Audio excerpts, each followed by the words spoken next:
ఈరోజు సర్వేపల్లి రాధాకృష్ణన్ గారి 51వ వర్ధంతి సందర్భంగా షామీర్పేటలో ఆయన చిత్రపటానికి పూలమాలలు వేసి నివాళులు అర్పించడం జరిగింది.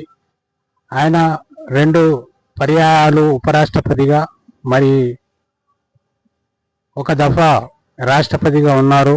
మరి వారి సేవలు భారతవాణికి ఎంతో ఖ్యాతి తెచ్చిపెట్టాయి. మరి వారి ఆశయాలు సాధనకు మనం కృషి చేయాలి. వారి వర్ధంతులు జయంతులు చేసుకుంటూ వారి ఆశయాలు మనం మర్చిపోయినప్పుడు మరి దానికి విలువ ఉన్నది. కాబట్టి భారతదేశ కీర్తి ప్రతిష్టలు మెరుగుపరచాలి. మరి రాధాకృష్ణ గారి ఆశయాల్లో అందరూ సాధించాలని మరోమారు కోరుకుంటూ మరి ఇందులో కార్యక్రమంలో పాల్గొన్న వారికి ధన్యవాదాలు తెలియజేసుకుంటూ ఊహిస్తున్నాను. జై తెలంగాణ, జై భారత్.